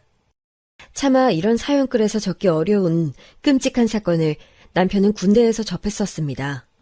그 시절에 심리치료 같은 게 어디 있겠나요? 정신력이 강하면 강한 대로, 약하면 약한 대로 그냥 꿋꿋이 버티며 술로 있는 때였죠. 애석하게도 남편 정신적으로 강한 사람이 아니었고 군대에서 목도한 사건 때문에 두고두고 힘들어했대요. 그런 후유증을 갖고 있던 남편을 위로해줬던 여자가 있었대요. 그 여자한테 마음을 여는 데만 꼬박 1년이 걸렸고 그렇게 연인관계가 됐대요. 남편에게는 빛이며 희망이었을 거예요. 그리고 그 여자는 어느 날 홀연히 세상을 떠났대요. 남편한테 아무런 언질도 하지 않은 채 스스로 세상을 등져버렸다는군요. 게다가 이때로부터 몇 달 지나지 않았을 때 남편이 어렸을 때부터 많이 의지하고 좋아해왔던 조부모님께서 한꺼번에 교통사고로 명을 달리하시기까지 했었답니다. 참고로 남편 집안의 땅, 그건 다 조부모님께서 일구신 재산이었대요. 하여간 남편의 이런 과거나 속마음을 알게 된 건 결혼 생활을 하고 몇 년이 지나면서 차차 접하게 되었던 거예요. 그전에는 영문도 모르고 남편은 참 음울한 사람이라는 생각만 했었네요. 이런 사람과의 사이에서 저는 딸을 낳았습니다. 저는 딸을 낳고 나서 다짐한 게 있었어요. 무조건 사랑으로 키우겠다는 거요. 관심과 애정에 목마른 유년기를 보내게 하지 않으리라 결심하였고 제가 못 받은 사랑을 넘치도록 주고 싶었어요. 그런데 자식 농사 제 뜻대로 안 되더군요. 솔직히 저는 그때까지만 해도 평생을 부모님 원망하며 살았었습니다만 제가 딸 낳고 키워보니까 부모님의 심정을 조금은 이해할 수 있게 됐어요. 제 뜻대로 안 되는 딸 때문에 미칠 노릇이었으니까요. 딸이 중학생일 때부터였을 거예요. 이 사춘기를 제대로 대처 못하고 잘못 넘긴 게 두고두고 화근이 되었음은 분명합니다. 딸은 이때부터 엇나갔었으니까요. 제발 하지 말라는 것만 골라서 하더군요. 제가 딸이랑 격한 말다툼을 벌이다가 오죽했으면 살짝 혼절을 냈던 적도 있었네요. 이때가 딸이 고2 때였을 거예요. 제가 보기에는 딸은 공부는 그럭저럭 했어도 연애 문제에 있어서는 꽝이었습니다. 하나같이 시원치 않은 놈들만 만나더군요. 그러면서 남자친구는 자꾸 사귀는 게 신기했었네요. 계속 아슬아슬한 줄타기였는데 큰 사건은 딸이 대학을 졸업하면서 터졌습니다. 취업한 지 얼마 되지도 않아서 새로 남자친구를 사귀더니 대뜸 결혼을 하겠다고 그러더라고요. 25세 꼴랑 반년 만난 남자와 결혼이요? 이거 어느 부모가 허락합니까? 저는 이성을 잃고 격렬히 반대했는데 남편은 침착하기 짝이 없었죠. 차분히 이유를 대더군요. 도대체 엄마 아빠는 왜 무작정 안 된다고만 하는 건데요? 내 얘기, 내 마음 아직 제대로 들어보지도 않았으면서. 하지만 이미 조건이라는 객관적인 것이 나와 있잖아. 그 남자는 능력이 부족해. 남자 나이 29에 모은 돈이 1천만 원도 안 된다는 것보다도 그 남자 현재 직장, 연봉, 학벌, 앞으로의 계획, 집안 수준 이런 것들이 문제라는 거다. 왜냐하면 결혼은 상대와 미래를 바라보고 하는 건데 그 남자 미래는 너무 불투명해. 이 결혼 이렇게 섣불리 진행할 만한 게 아니다. 정신 차려 우리 딸. 아빠는 사랑을 그런 걸로 계산해요? 내 마음이 운명의 상대를 만났다고 뛰는데 이걸 따라가야 맞죠? 남편이 맞는 소리를 하자 딸은 오히려 펄쩍 뛰었던 것 같아요. 딸이 말하는 꼬락서니가 꼭 옛날의 저를 보는 것 같아서 솔직히 속으로는 뜨끔했었네요. 기어이 딸은 집을 나갔어요. 그 놈팡이랑 결혼하겠다고 말이죠. 저희 부부는 일절 지원해주지 않겠다고 했어요. 그랬더니 집에 돈도 없으면서 그 잘난 땅은 어차피 안 파는 거 다 알고 있는데 쓸데없는 협박하지 말라면서 딸은 더욱 화를 내며 저희 부부로부터 등을 돌렸습니다. 결국 그놈이랑 살림 차려 살더니 혼인신고까지 했죠. 복장 터질 일이었네요. 저는 어떻게 해서든 딸을 끌고 와야 한다고 날뛰었지만 남편은 요지부동이었어요. 늘 이랬죠. 자신의 모든 열정, 능률적인 결정력 등을 전부 과거에 두고 온 남편은 아무런 행동도 하고 싶어 하지 않아 보였어요. 심지어 자기 딸 일이라는데도 어쩜 그렇게 관망할 수 있었을까요? 자기는 말릴 만큼 말렸고 할 만큼 다 했대요. 저만 미칠 노릇이었죠. 결국 1년 뒤 딸은 저희 부부의 곁으로 돌아왔어요. 이혼 중에 있다고 했습니다. 그놈이 바람을 피웠더군요. 그것도 한 사람하고만 피운 게 아니라 동시에 이 여자 저 여자 만나대면서 돈까지 빌렸다고 합니다. 이 여자한테 빌린 돈을 저 여자한테 빌려서 갚고 그놈의 수작에 휘말린 딸은 자기 돈을 잃은 뒤였고요. 네 한 몸만 무사하면 됐다. 그래, 인생 공부 제대로 했으면 그걸로 된 거지. 엄마, 고마워요. 정말로 미안해. 딸이 본의 아니게 빚까지 지고 있었다는 것을 알게 된 건 그로부터 얼마 후였고요. 집에 있던 현금으로 그걸 다 갚아주었고 딸은 이혼 후 4년 뒤에 저희 부부한테 결혼 의사를 밝혀왔습니다. 저희 마음에 꼭 들 거라고 하면서요. 자기보다 1살 연하이긴 하지만 연상이라고 느껴질 만큼 든든한 남자라고 했어요. 시부모님이랑 시댁 식구들은 전부 멀리에 사니까 난 시집살이를 할 일도 없어요. 게다가 돈이라든지 이런 배경이 있잖아. 이런 게 내가 훨씬 기우는데도 나 하나 보고 결혼하고 싶다고 말해준 사람이에요. 나 이 사람하고 꼭 결혼하고 싶어요. 결혼 전인데도 벌써 입에 시댁을 올리는 걸 보니까 딸이 진짜 이 결혼을 꼭 하고 싶은 모양이라는 건 알 수 있었네요. 이혼 후에 너무 힘들어했었던 딸이 다시 밝은 미소를 찾은 것에 결혼을 허락해줬어요. 부끄럽지만 저희 부부에게는 돈이 별로 없었답니다. 원체 사회생활을 힘들어했던 남편은 나이가 들면서 다 관두었고 시부모님께서 남겨두고 떠나신 시골집으로 들어갔어요. 당연히 저도 함께였죠. 고즈넉하게 그냥 조용한 시골 풍경을 벗삼아 살았을 뿐 농사도 작게 하는 거라서 별로 돈벌이라는 게 없었어요. 시댁에 원래 있었던 재산 그 땅 말인데요. 남편은 계속해서 팔 생각이 없었네요. 제가 설득도 몇 번 해봤지만 요지부동이었어요. 남편이 보통의 정신세계를 가지고 있는 사람이 아니었기에 저도 그냥 자포자기를 해버렸고요. 딸이 시집갈 때 보태줄 돈이 없어서 그게 참 걱정이었는데 사회될 청년이 반듯하고 착한 사람이라 안심을 했었습니다. 저는 돈 보고 결혼 결심한 게 아니라서요. 제가 사랑하는 사람 하나만 보고 결혼하기로 마음먹었습니다. 이 결혼 허락해주신 것만으로도 저는 감사드려요.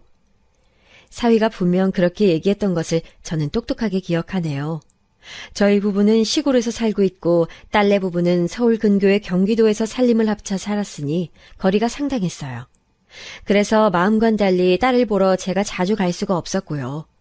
딸이 시간 내서 내려와 줄 때 그렇게 얼굴을 보며 지냈습니다. 딸을 시집 보낸 지 1년이 되었을 때였어요. 제 생일에 딸이 내려오질 않아서 내심 섭섭하기도 했고 왠지 교류가 점차 뜸해지는 것 같아서 하루는 작정을 하고 딸한테 전화를 해서 이런저런 얘기를 다 했습니다. 뻔히 자기 아빠가 재미없는 사람인 거 알면서도 저를 이렇게 혼자 내버려 두는 건 서운하다고 제가 장난스럽게 말을 했었거든요. 그런데 듣고 있던 딸이 갑자기 욱 화를 내는 거예요. 엄마는 내 사정 모르니까 그럴 수 있는 거야. 내가 얼마나 눈치 보이는 줄 알아? 갑자기 왜 소리를 지르고 그러니?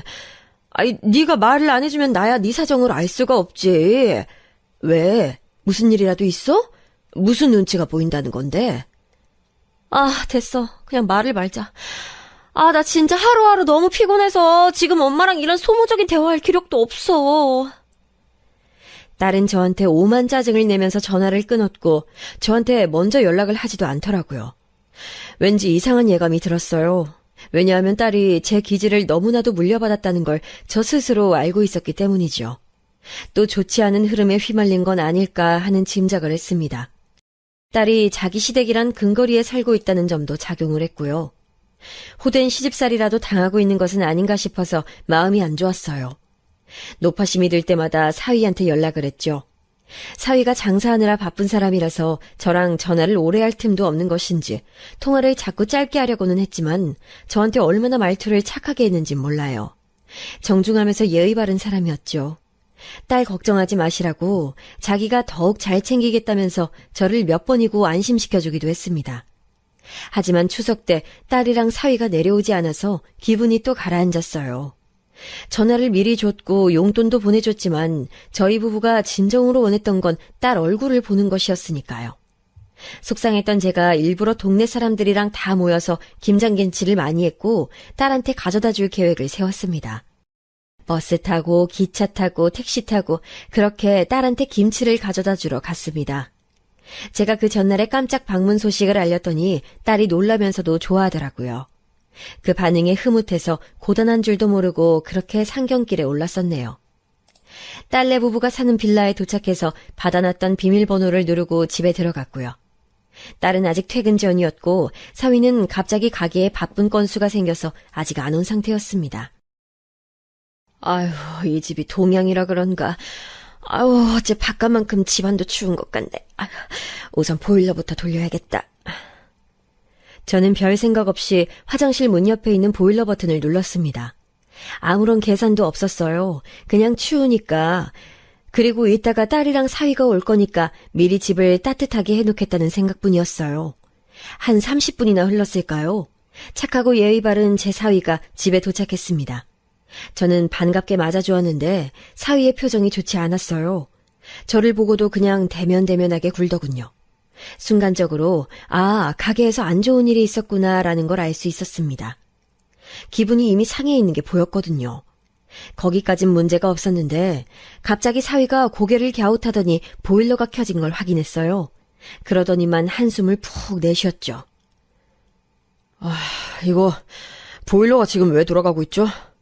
장모님 오셨을 때부터 보일러 틀어져 있었어요? 아니야, 장서방. 내가 와서 보일러 켠 거야. 너무 춥길래. 진짜 열받네.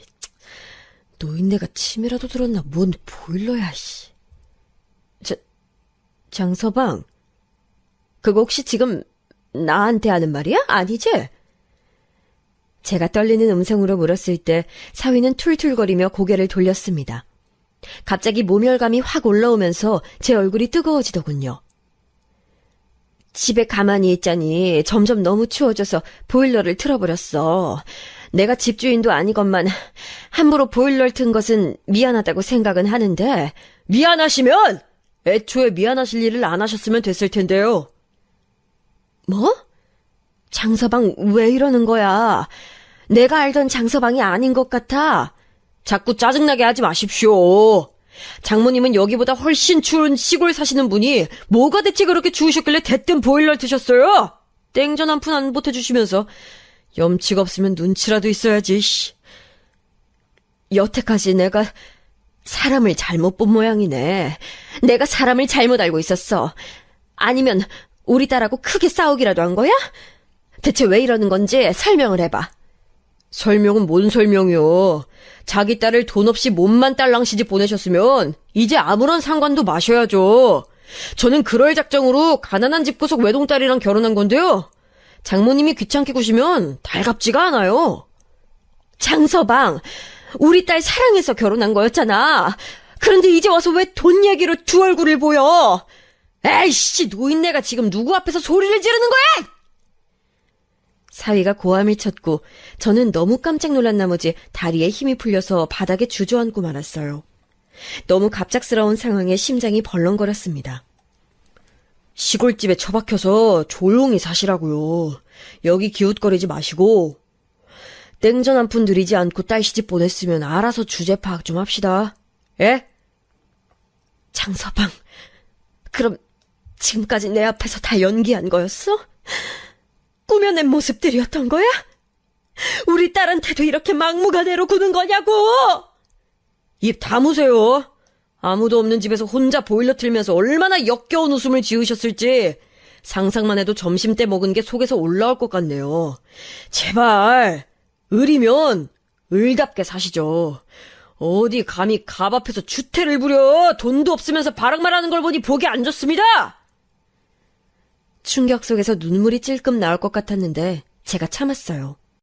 드라마에 나오는 악한 역할에서도 본 적 없는 언행을 저에게 보여주고 있는 사위 앞에서 제가 울면 그건 비참한 일로 남을 것 같았거든요. 딸을 위해서라도 있는 힘껏 눈물을 참아야 한다는 생각뿐이었네요. 비웃듯이 말하는 사위에게서는 인간적인 면모 따윈 느껴지지 않았어요. 마치 악마처럼 보였습니다. 제가 즐겨보았던 어느 일일 연속극에선 말이죠. 악당이 주인공 일행을 괴롭히는데 자기가 가진 모든 수를 총동원했어요. 원래 주인공이 부잣집 핏줄이었지만 악당의 계략으로 가난한 집안에서 사는 수모를 겪기도 했고요. 그런데 악당은 불법을 저지르면서까지 주인공을 괴롭히는 동안 전혀 죄책감이라는 걸 가지지 않았습니다. 마치 자기의 존재 이유란 주인공을 파멸시키는 것이라고 믿고 있는 것처럼요. 악당은 그런 이유로 드라마 안에서 역할이 탄생했기 때문이었겠죠. 그런데 저는 그날 사위를 보면서 그 드라마 속의 악당을 떠올렸어요. 이제 알겠더군요. 소름이 돋을 만큼 무서운 적의, 악의, 경멸, 그런 것을 아무렇지도 않게 드러내고 자기를 숨기거나 드러내려고 가면을 썼다가 벗는 것에도 망설임이 없었던 사위의 태도. 철저히 그 속 알맹이가 악당의 형체를 하고 있었기 때문에 그것이 가능한 것이었어요. 그러니까 사위는 애초에 그런 사람이었던 거죠. 뉴스에서 강력 범죄자들이 사이코패스니 무슨 패스니 하면서 성격적, 정신적으로 특이점을 가지고 있다고 했는데 사위도 그랬나 봐요. 이런 사람이 바로 멀쩡하게 살다가 어느 날 갑자기 눈알이 돌아서 다른 사람을 해할 수도 있는 인물이었어요. 속으로 무서웠어요. 그리고 또한 저를 향해 거지 집안, 그런 주제에 염치를 모르는 무례한이라고 표현하는 것에 이루 말할 수 없는 서러움이 밀려왔습니다. 사위가 저한테 꺼지라고 말을 했을 때 저는 후들거리는 다리에 간신히 힘을 줘서 일어났습니다. 너 같은 놈한테 우리 딸을 더 맡길 수 없어. 이혼시킬 거니까 그렇게 알아. 폼은 잘 잡으시네. 아, 그런데 돈 봉투 건네주는 멋진 장면 연출해 주실 의향은 없으시죠? 그런 걸로 폼은 안 잡으시겠네. 돈이 없으니까. 어쩌면 말을 그렇게 경박하게 하던지 뒷목을 잡고 싶은 걸 애써 참아가며 집을 나섰어요. 그날 오후 날씨가 영하 10도였는데 보일러 좀 틀었다고 저한테 오만 소리를 다 해낸 사위. 그 두 얼굴을 결코 용납할 수 없었습니다. 저는 집을 나선 즉시 딸한테 연락했어요. 그리고 딸이 퇴근하자마자 식당에서 자리를 잡고 만났지요. 오랜만에 본 딸이 수척해져 있는 것에 가슴이 철렁 내려앉았습니다. 너 밥은 잘 먹고 다니는 거야? 얼굴꼴이 이게 뭐니? 엄마, 나 진짜 미치겠어. 어떻게 해야 할지 모르겠어. 침묵을 지키던 딸이 입을 열었고 저에게 많은 얘기를 꺼내놓았습니다. 들으면 들을수록 충격적인 전말이었어요. 사위는 결혼하고 얼마 지나지 않아서부터 제 딸의 길을 죽여놨대요. 결혼하면서 몸만 달랑 왔으면 응당 알아서 기어야 하지 않겠냐며 딸한테 말을 함부로 했다고 합니다. 또한 사돈이라고 부르고 싶지도 않은 그 집안 식구들은 제 딸한테 오만 잡일까지 다 시켜대면서 대화에는 제대로 끼워주지도 않고 사람을 아주 우습게 만들었다더군요. 딸이 저희 부부를 보러 오지 않은 것도 사위놈이 다 시켜서 그랬던 거였습니다. 딸은 자기가 스스로 선택한 결혼이기에 감내하고 살아야 한다는 생각이 강했대요. 그래서 그 울분을 참아가며 버티고 있었던 겁니다. 또한 그렇게 돈을 따지던 사위놈은 웃기게도 자기 가게 운영자금이 필요하다며 딸한테 돈을 내놓으라고 그랬대요. 거의 협박을 당해서 딸은 현금 대출을 받았고 그걸 사위놈한테 줬다고 합니다. 그런 주제에 가게 직원인지 알바인지 아는 여자애랑 심상치 않은 사이인 것 같더라. 나 진짜 비참해서 죽어버리고 싶어. 내가 이렇게 살아야 한다는 게 스스로도 수치스러워서 어떻게 해야 할지를 모르겠어. 딸이 말을 마치곤 제 앞에서 엉엉 울었어요. 그 심정이 우울하니까 저한테도 털어놓지 못하고 끙끙 앓다가 하루하루 시간이 흘러버렸던 거지요. 저도 그래봤었기 때문에 딸을 이해할 수 있었어요. 저와 딸은 너무나도 닮아 있었으니까요. 저희 모녀는 긴 대화를 나누었고 딸은 조금 기운을 차렸습니다. 무엇보다 정신이 좀 든다고 말을 하더라고요. 자기가 우선 해결을 해보겠다고 했어요. 딸은 사위놈한테 당장 이혼하자고 했죠. 그랬는데 사위가 노예 주제에 어디 도망가냐 그러면서 딸을 비웃었다네요. 이 나쁜 놈이 딸한테 계좌 내역을 다 보여달라고 하면서 거기에 있는 돈 전부랑 월급 3개월치를 10원 한 장 빠지지 않고 가져오면 이혼을 고려해주겠다는 말까지 남겼다고 합니다. 딸이 전해준 이 이야기에 제 인내심이 바닥났어요. 저는 당장 남편한테 시골 땅 전부 팔자고 그랬습니다. 어차피 내가 죽고 나면 그거 다 우리 딸한테 갈 건데 지금 이러지 않아도 돼. 이 답답한 인간아, 지금 필요하다고요. 당신은 어차피 돈으로 뭐 해볼 생각도 없는데 왜 쥐고 있어요? 왜 미련하게 굴어? 저는 길길이 날뛰면서 물컵까지 집어던지고 난리를 쳤었죠. 그만큼 속이 뒤집어진 상태였으니까요. 놀란 남편은 저의 이런 모습을 처음 본다며 사안의 심각성을 조금이나마 알았으니 그 땅을 팔겠다고 했어요. 딸은 사위놈이랑 살 수 없다며 그 집을 나와서 자기 친구 집에 얹혀 지내고 있는 와중이었고요. 이제 이혼만이 남아있었죠. 저는 땅을 판 돈을 가지고 그 비열한 사위놈이 가게를 하고 있는 건물을 아예 사들였습니다. 3층짜리 개벽다기 건물, 그까짓 거 사는데 전혀 망설임 따윈 없었죠. 웃긴 것이 사위놈 가게의 실제 주인은 그놈의 사촌형이었더군요. 자기 시댁 식구들은 하나같이 전부 악랄하고 속이 저희 딸이 말해준 바 있었기에 그 사촌형이란 놈도 좋게 보이지 않았네요. 돈이면 안 되는 게 없었습니다. 저는 기어이 사위놈이 가게의 여자 직원이랑 바람을 피우고 있다는 증거를 손에 넣었어요. 거기서 일하는 근무자들은 아예 다 알고 있더군요. 그 증거 사진들을 확보하는 것에는 건물의 3층 세임자가 도움을 주었습니다. 제가 사위놈 가게 쫓아내면 1층짜리 준다 그랬더니 얼씨구나 좋다면서 저를 도와줬죠. 가게 운영하면서 영 개운하지 못한 일들도 사위놈이 자주 벌이는 모양이었는데 3층 세입자가 그걸 다 족족 신고하면서 영업에 회방을 놓기도 했습니다. 바람난 증거를 토대로 딸은 이혼을 준비했어요. 제가 돈 대줄 테니까 얼마든지 변호사 도움 받으라고 그랬습니다. 그 결과 딸은 상간녀 소송까지 성공적으로 진행할 수 있었죠. 그 사위놈이 지랄 개거품을 물면서 화를 내더니 종국엔 제 딸 앞에서 무릎을 꿇었네요. 그러면서 주둥이로는 또 궤변을 쏟아냈어요. 네가 마음 곱게 쓰고 그냥 넘어가줘라. 착하게 살면 복이 온다잖냐. 제 젊은 날 적에 만났던 이상한 놈들이 자연스레 떠올랐네요. 그 놈들이나 사위놈이나 타고난 성정이 시궁창 같은 종자였습니다. 그때는 비록 그 놈들한테 속 시원히 한 방 먹여주지 못했지만 제 딸을 아프게 한 놈한테는 제대로 응징하고자 했네요. 계약을 더 안 하시겠다니 그게 무슨 말씀이세요?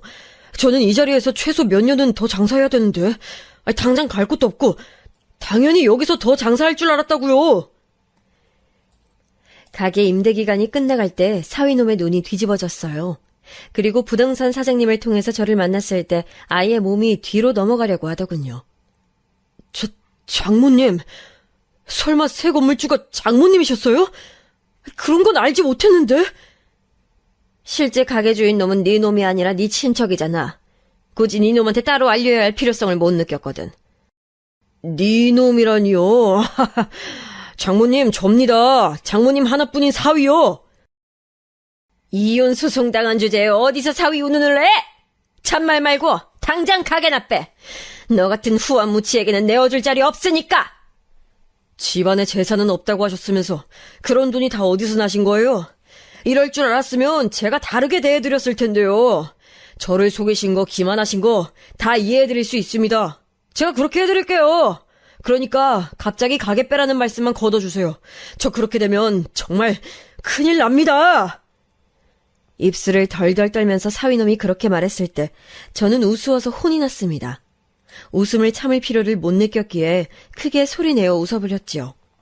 사위놈은 망연자실에서는 털썩 주저앉아 버렸고 이제 내려다보는 입장은 제가 되어 있었습니다. 돈이라는 게 참 무서워. 그렇지?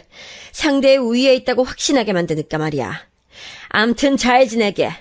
앞으로도 더러운 언행 실컷 일삼으면서 그렇게 사시게나. 고개를 떨군 그놈을 내려다보면서 저는 제 과거의 일들에서 겪었던 억울함이 함께 씻기는 듯한 기분을 맛봤어요. 그놈이 도맡아 운영했던 가게는 쫓겨났죠. 딸은 그놈하고 성공적인 이혼을 해냈고요. 그놈이 유책 배우자였기에 제대로 돈까지 한몫 챙기면서 통쾌한 종지부를 찍을 수 있었죠. 이건 조금 나중의 일이었습니다만 결국 그놈은 다시 먼 동네에 차린 가게에 불미스런 일이 생겨서 결국 완전히 폭삭 망해버렸어요. 엄청난 빚더미에 올랐단 후문이었죠. 딸은 이혼 뒤 활발해졌으며 무엇보다 야무진 성격이 되었어요. 사실 건물주는 제가 아니라 남편인데요. 어쩌다 보니 시골집은 세컨하우스가 되었고 저희 부부는 상경에서 건물 관리를 하며 지내게 됐어요. 그리고 남편이 점차 바뀌었답니다. 다시 도시 생활을 하게 돼서 싫어할 줄 알았는데 웬걸요? 시간이 갈수록 표정에서부터 활력이 생기지 뭔가요? 그러게. 내가 진작 땅 팔아서 돈 좀 쓰면서 살자고 했잖아. 이자라도 이렇게 지내고 있으면 된 거지, 이 사람아. 잔소리 좀 그만해. 제가 가끔 들들 볶아도 남편의 기분은 왠지 좋아 보여요. 전 사위였던 망할 놈 때문에 사들였던 건물, 솔직히 투자 가치 따위는 없는 곳이었는데 거기 근처가 불과 몇 년 뒤에 확 개발될 줄 누가 알았나요? 완전히 수지 맞았어요.